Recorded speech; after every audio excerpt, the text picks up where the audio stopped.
Olá pessoal, sejam todos muito bem-vindos a esse curso que eu preparei para vocês sobre teoria dos jogos, uma área assim interessantíssima que a gente vai poder tratar e que talvez você esteja bem interessado, queira conhecer, talvez queira conhecer alguns aspectos, então é algo que eu preparei bem interessante para vocês.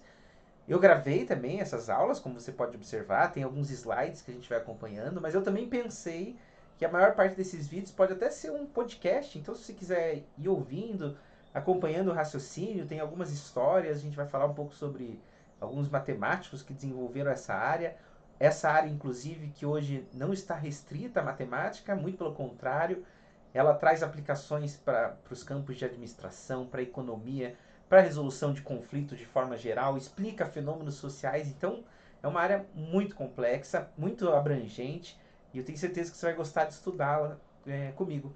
Então, eu preparei isso para vocês, começando hoje. Nesse vídeo especial, eu vou trazer para vocês um pouco, brevíssimo, para falar a verdade, histórico sobre essa área de teoria dos jogos. Na verdade, vou citar três nomes só para a gente começar e para vocês se habituando ao que a gente pensa em fazer ao longo desse curso, como que a gente vai apresentando essas ideias, os matemáticos, o que foi aparecendo. Mas fica firme porque o curso é interessante, como eu comentei, e você vai aprender várias coisas de vários campos diferentes. Então, algo que vai valer a pena você escutar um pouquinho, a gente conversar, tá bom? Bem, nesse primeiro vídeo eu trago um breve histórico sobre essa área de teorias dos jogos, né? Você que é cinéfilo, adora assistir um filme, né? De vez em quando, talvez já tenha assistido um tal de Uma Mente Brilhante. Se você não assistiu, não é chato. Ao contrário do que parece alguns filmes envolvendo matemáticos, esse filme é bem divertido, muito interessante, você fica realmente prestando atenção.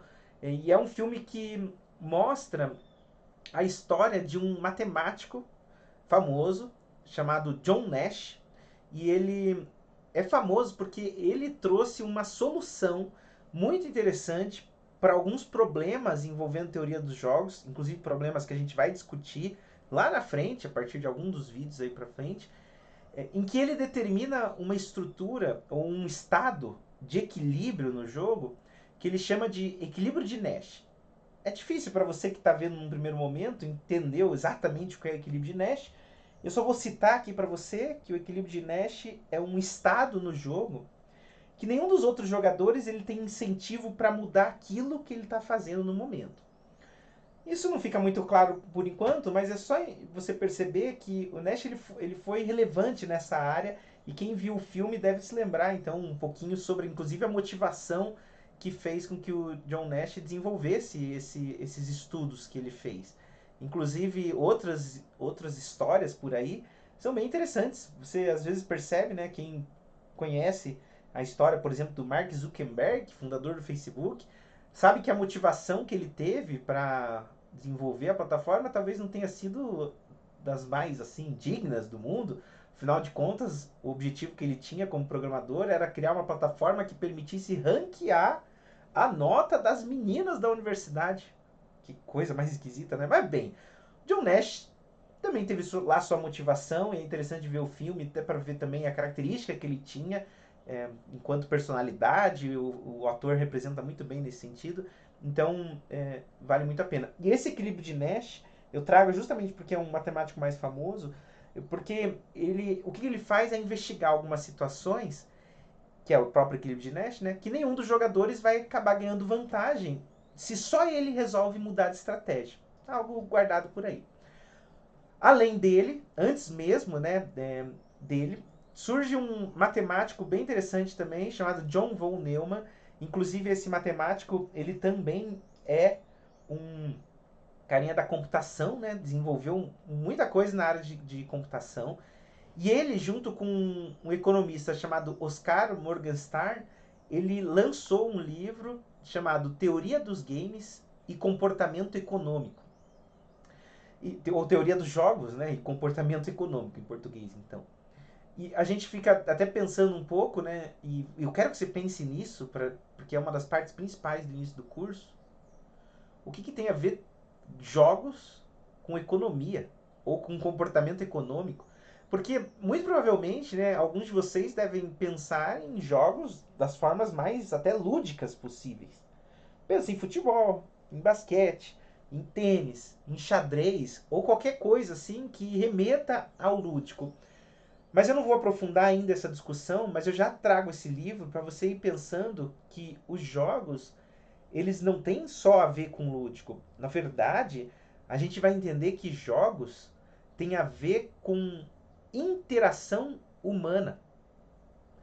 Quando os seres humanos interagem entre si, eles estão jogando.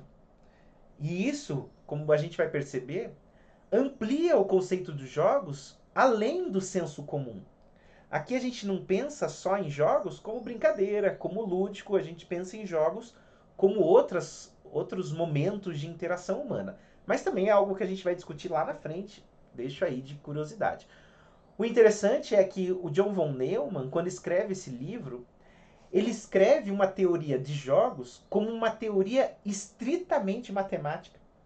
A teoria de jogos dele era uma teoria que envolvia aspectos de topologia, aquela área de matemática que até os matemáticos sentem pavor.